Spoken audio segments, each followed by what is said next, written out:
Ada sebuah pertanyaan yang masuk, ada sebuah pertanyaan yang ditanyakan oleh teman-teman.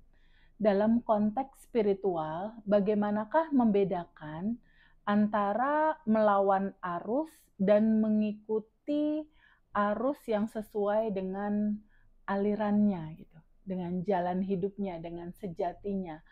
Apakah sebetulnya yang membedakan itu antara melawan arus dan mengikuti arus?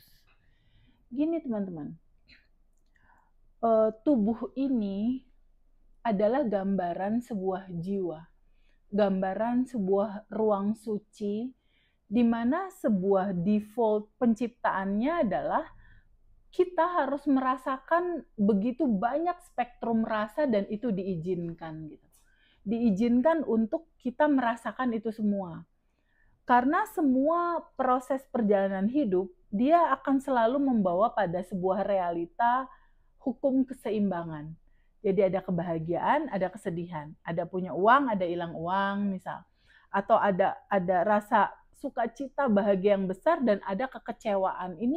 Ini dua sisi dualitas yang kita nggak akan pernah bisa terlepas dari dua sisi ini.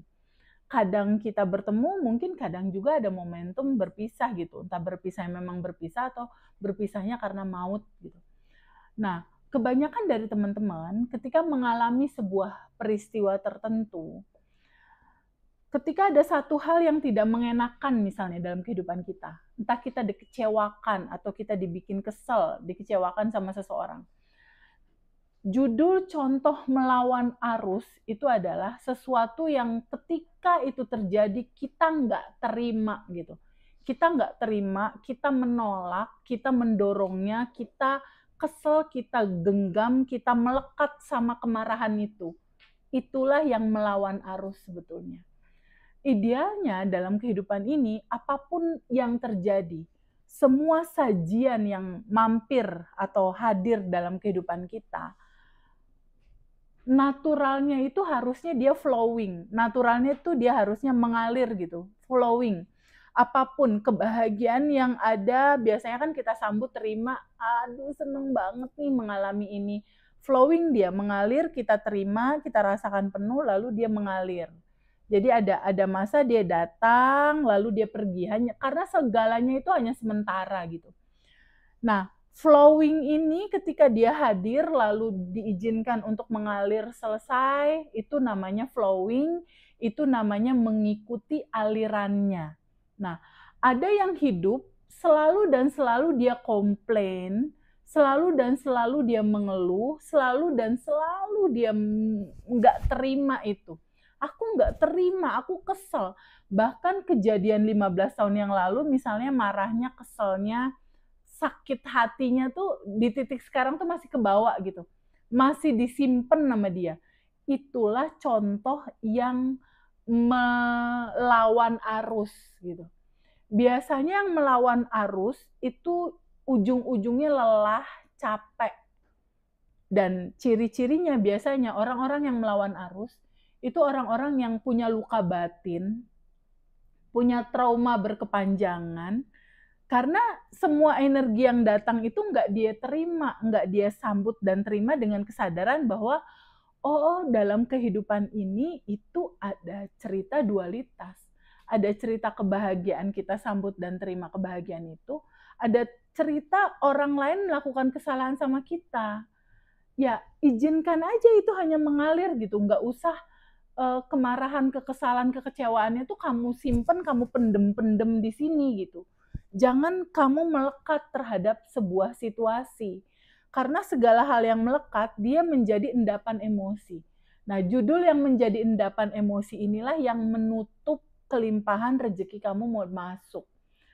Menutup kelimpahan job-job kamu mau masuk, jodoh kamu mau masuk, segala hal kelimpahan atau kebahagiaan dalam kehidupan kamu seakan terhalang oleh sumbatan ini gitu.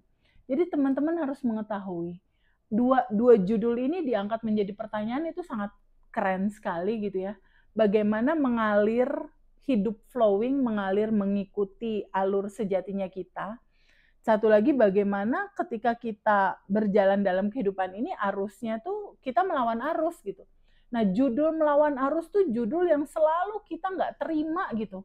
Aku nggak terima nih sama situasi ini. Aku nggak ngerti nih kenapa ini terjadi. Kenapa dia begitu? Kenapa dia nipu aku? Kenapa dia melakukan ini? Kenapa dia tidak berubah? Selalu dan selalu kenapa.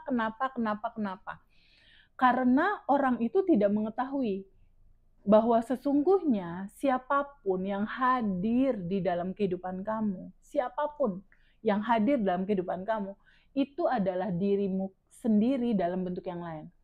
Itu adalah pantulan dari lapisan endapan emosimu sendiri yang merefleksi menjadi realita hidupmu saat ini. Jadi banyak sekali dari teman-teman yang belum memahami kenapa ya realita aku mengalami seperti ini. Kenapa ya hidup aku saat ini kok belum berkelimpahan? Kenapa ya di titik saat ini aku belum ada rumah, aku belum ada mobil, aku income juga belum stabil. Kenapa ya aku belum merasakan kebahagiaan? Kenapa ya aku kesepian? Kenapa ya aku ada utang yang belum terbayar? Kenapa ya hubungan relationship-ku kayak gini? Itu adalah sebuah pertanyaan yang perlu sekali untuk kita renungkan bersama. Bagaimanakah seharusnya kita mensikapi ini? Dan bagaimanakah seharusnya hidup ini berjalan? Kalau kita merenungkan di titik saat ini, berapakah usia kita? 30 tahunkah? 40 tahunkah? 50 tahunkah? Atau 60 tahunkah? Di titik usia kita sekarang, entah misalnya di 20 tahun, 30 tahun, 40 sampai 60 misal, coba renungkan. Sudahkah teman-teman mengenali siapakah dirimu? Siapakah sejatimu? Siapakah kamu sebenarnya? Udah ketemu belum sama pertanyaan atas jawaban itu? Yang kedua, sudahkah teman-teman mengetahui sebuah jawaban? Bagaimanakah sebetulnya realita ini terjadi dalam kehidupan aku? Sudahkah teman-teman tahu bagaimanakah sistem kerja semesta mengatur kehidupan ini? Dan bagaimanakah sesungguhnya realita itu tercipta dan terjadi? Nah, untuk mengetahui itu dua statement pertanyaan yang sangat luar biasa sekali, seru gitu. Kalau teman-teman mengetahui itu di titik saat ini. Karena memang teman-teman harus tahu siapakah diri kamu agar kamu memahami mudahnya mewujudkan segala sesuatu yang kamu inginkan. Tentunya dengan proses ya. Ketika kamu udah tahu bab 1, siapakah dirimu, kamu udah tahu cara kerja sistem semesta membuat realita hidupmu terjadi. Nah, ketika dua pilar ini kamu udah tahu, tentunya kamu akan mempraktekkan dalam habit yang baru. Cara berpikir kamu, cara merasa kamu, cara merespon kamu. Bagaimana getaran tubuhmu dominan menggetarkan sesuatu gitu. Bahwa kunci dari segalanya itu adalah selaras gitu. Selaras atas apa? Selaras atas goal yang kamu inginkan dengan getaran tubuhmu. Ketika kamu menginginkan uang, tentunya ketika kamu dapetin uang itu, kamu mendapatkan rasa bahagia pasti. Kamu mendapatkan adanya rasa syukur dan rasa bahagia. Nah, dua hal ini yang harus betul-betul kita pahami. Ketika getaran goals itu terjadi dalam kehidupanku, ada bahagia, ada rasa syukur. Nah, dua rasa ini dulu yang harus ada di dalam kehidupan kita. Nah, bicara tentang bagaimana proses kehidupan itu mengalir sesuai dengan sejatinya kita atau fitrahnya kita, itu adalah sebuah proses di mana rasa yang kita rasakan itu nyaman. Rasa yang kita rasakan tuh kayak ngalir aja gitu, nyaman. Biasanya penuh kemudahan dan penuh dengan surprise gitu, surprise membahagiakan tentunya ya. Tapi di yang satu lagi ketika kita melakukan sesuatu yang melawan arus gitu ya, melawan arus itu ciri-cirinya, TVB ciri-cirinya apa sih? Aku melawan arus atau aku flowing nih ngikutin aliran. Kalau melawan arus gampang kok indikatornya, gampang banget. Kamu banyak nolak, kamu banyak ngeluh, Kamu banyak kenapa begini, kenapa begitu. Kamu banyak pertanyaan tentang itu. Jadi bicara melawan arus adalah bicara ketika ada realita tuh realitanya nggak kamu terima gitu. Nggak kamu terima, kamu dorong, kamu pengen ngerubah itu, pokoknya nggak terima aja. Padahal sebetulnya semua itu diizinkan hadir gitu. Diizinkan hadir untuk kitanya tuh sebagai perjalanan jiwa nih, jiwa-jiwa kita ini harus terisi memang, harus mengalami memang semua rasa gitu. Bahagia, sedih, cemas, bingung, khawatir, itu semua rasa memang harus teralami. Ketika kamu tolak, dia nggak ngalir, ya dia datang lagi dalam bentuk loopingan. Datang lagi, ditolak lagi, datang lagi, ditolak lagi, datang lagi. Itulah cerita looping, itulah cerita kok hidup aku muter-muter gitu terus ya teh nggak selesai-selesai. Ya jelas nggak selesai-selesai, kamu nggak pernah ngalirinnya. Kamu tolak-tolak terus, sementara judulnya rasa ini tuh harus hadir di dalam ruang jiwa kamu. Kamu harus menjadi ruang suci di mana semua rasa ini harus kamu rasakan penuh gitu. Tapi nggak juga ketika hadir dalam kehidupan kamu, kamu genggam, kamu pegangin rasa itu dan misalnya orang punya salah 10-15 tahun kayak nggak selesai-selesai kamu simpen gitu. Itu sama aja kamu menyumbat energi yang seharusnya mengalir menjadi sumbatan-sumbatan yang begitu sangat banyak gitu. Dan kembali lagi hidup ini adalah sebuah pilihan. Mau arus ini mengalir sesuai dengan alirannya atau arus ini kamu lawan gitu. Harusnya flowing, ini kamu jalannya balik arah gitu. Arah arus airnya itu ke kanan, kamu malah jalannya ke kiri, jadi nabrak arus yang flowing. Dan itu sangat melelahkan sekali teman-teman. Kalau seandainya kita hidup dalam situasi yang selalu mengeluh, komplain dan mengeluh. Jadi sudah waktunya untuk kita menyadari bahwa jika kamu bisa bijaksana dalam hidup kamu, boleh nggak kamu tolong diri kamu sendiri. Kamu tolong tubuh kamu tolong perjalanan hidup kamu tolong diri kamu sendiri. Start pertamanya gimana teh untuk aku nolong diri aku sendiri? Duduk, diam, pikiran kamu jangan terlalu ramai.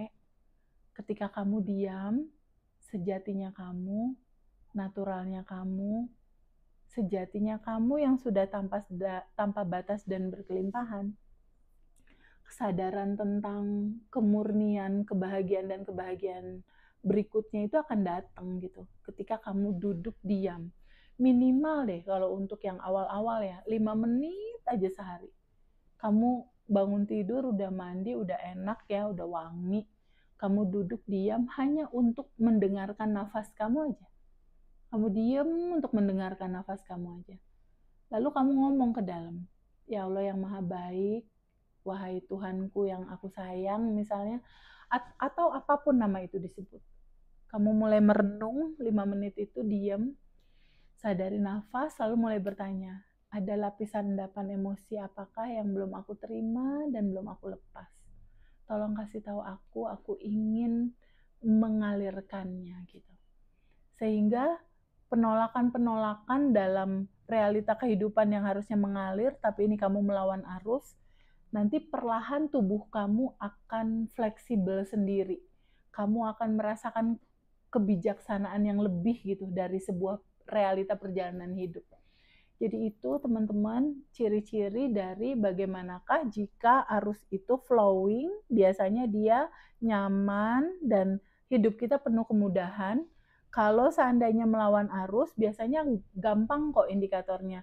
Kamu lelah, kamu capek, kamu banyak komplain, kamu banyak protes gitu. Nah, kalau yang komplain, banyak protes, nggak terima, itu biasanya capek. Dan biasanya terjadilah looping yang tidak berkesudahan. Intinya hidup itu adalah pilihan kamu mau tetap pakai identitas lama atau identitas baru. Sadari bahwa hidup yang selaras itu perlu kamu cari. Bagaimanakah akhirnya tubuh kamu bisa bergetar dalam keselarasan semesta. Sehingga kamu akan mengalami kebahagiaan dalam hidup dan perayaan di dalam hidup setiap hari. Terima kasih teman-teman.